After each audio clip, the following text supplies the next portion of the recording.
The walls breathed. Not the chamber, not the veil. The walls of my mind. I didn't remember falling asleep. Only that the moment I blinked, the world had already shifted. Liquid, pulsing, wrapped in smoke and something older than time. The floor wasn't stone. It was ash, and the air burned the back of my throat, thick with the scent of scorched roses and blood-wet silk. I stood alone in a corridor that didn't belong to me, but knew me anyway. Every door I passed trembled, as if something waited behind them. Something familiar, something I'd buried. "No," I whispered, but even my voice came back warped. "Not yet yours." The veil had slipped in too far, or maybe I had. My feet moved, not by will, but by pull, like I was being reeled inward toward a room pulsing red at the end of the hallway. I knew what waited there. I didn't want to see it, but I couldn't stop. My fingers curled around the door handle, warm, wet, and the scent hit me before I saw. Smoke, fire, a memory I never let myself feel. The door opened on its own, and there she was, my mother, kneeling, broken, her back to me, her nightgown soaked in something dark, her voice, sharp, frantic, whispering the same words over and over. "Don't look, don't speak, don't feel, don't feel." I froze, breath strangled in my throat. This wasn't real. It wasn't real. But the ache in my chest was, the weight behind my eyes, the clawing scream I hadn't let out in years. Then the floor cracked, and she turned. Except it wasn't my mother anymore. It was me. My own face, smeared in ash and blood, lips curled in a knowing smile that didn't belong to me. "Isn't this what you are underneath?" she said. I said, voice wrapped in smoke. "A girl who watches, who runs, who lets others bleed while she survives." I shook my head. No. The shadows behind her pulsed, and from them he stepped forward. Eryx, but not him. Too still, too perfect. The gold in his eyes turned pitch, the skin over his chest marked with runes that bled. His mouth opened. No sound, just a breath, deep, ancient, and pulling. My knees buckled. I knew I should run, but I didn't, because part of me wanted him to find me here, in this broken version of myself, where he could see everything I tried to hide, where I didn't have to lie anymore. He moved closer, and every step sent cracks along the dream's surface. With each breath he took, the air around us shifted, thickened, liquefied, like the world itself bent for him. Or because of me. "You summoned me," he said, voice a low chord threaded through bone. "No," I rasped, but I had. Not with words, with want, with the part of me that feared and craved in equal measure. He stopped inches away, gaze lowering to my trembling hand.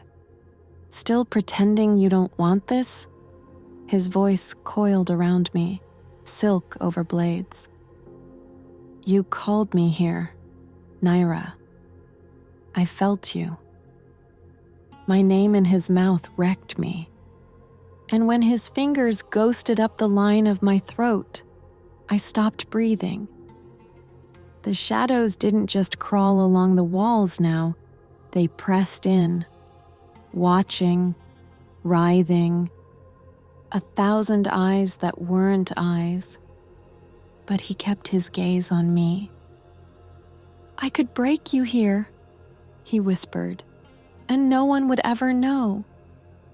The dream twisted, and I wanted him to.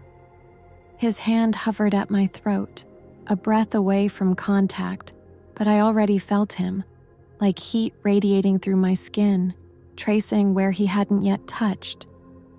The stillness between us cracked at the edges, a pressure so sharp it could split bone. I didn't speak, didn't blink, didn't dare move. Because if I did, I'd lean in. I knew I would, and he knew it too. "Say it," Eryx murmured, thumb brushing the space just beneath my jawline, where my pulse betrayed me. "Say what you want. Here, in this place, you don't have to lie." "I don't," I choked, the word curling inside me like smoke. "I don't know what I want." He smiled, not cruel, not soft, but true. And that somehow made it worse. "No," he said, voice lower now. "You do. You just don't want to admit that it looks like me." Something in me flinched. Something else unfurled.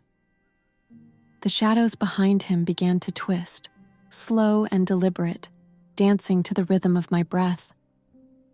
The veil didn't just reflect this dream. It fed on it, shaped it, made it real. I should have been afraid, but I wasn't. Not of him, not here. He was danger shaped like a man. But in this space where my fears wore my face, he was the only constant that didn't bend. The only one that saw. His fingers slid higher, knuckles grazing my cheek. "You think I haven't heard it?" he asked. "The way your body pleads even while your mouth says no. The way your magic trembles when I'm near." "I'm not yours," I whispered, though my body already betrayed me. Skin flushed, throat tight, knees weak beneath the weight of him. He leaned in, not touching, just breath, a warmth that ghosted over my lips, my chin, the hollow of my throat. "No," he said, voice velvet-laced steel, "but you will be." My breath stuttered. He wasn't touching me, not yet, but I could already feel him mapped into me. Every inch he hadn't claimed ached with the knowledge that he could, that he would. And I didn't know if I wanted to stop it. Didn't know if I could. His mouth hovered beside my ear now, and I could taste him in the air. Spice and smoke and the kind of heat that promised ruin. "Tell me to leave," he said, "and I'll walk away." A pause. I couldn't. My silence pulsed like a confession between us. The shadows around us held their breath, and his lips ghosted down, catching the corner of mine. Barely a brush, just enough to unravel everything. I exhaled a sound I didn't recognize. Raw, quiet, desperate. His hand slid to the back of my neck, threading into the base of my hair. Not a grip, not quite, just there, anchoring, possessive. His mouth, when it moved, was fire. Not kind, not soft, but claiming. A kiss like a sentence. A kiss that shattered the lie I kept telling myself. That I didn't want this. That I could stay untouched. That I wasn't already his.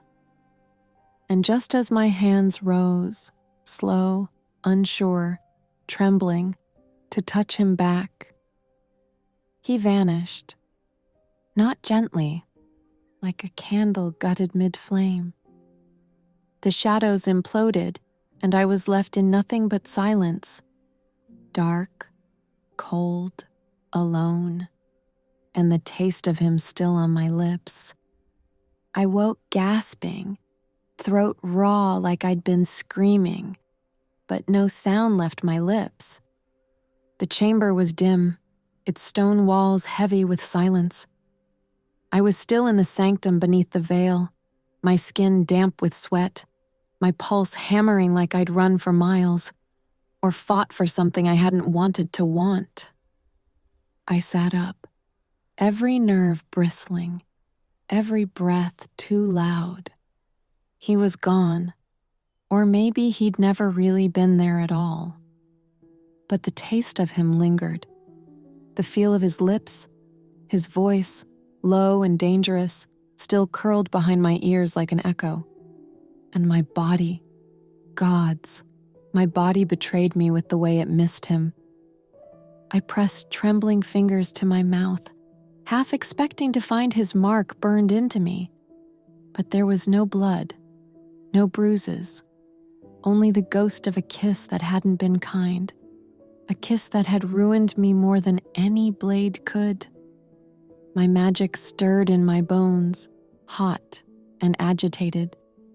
It pulsed at the base of my spine, dragged across my ribs, whispering things I wasn't ready to hear. I stood on shaky legs, bare feet cold against the stone. Say it.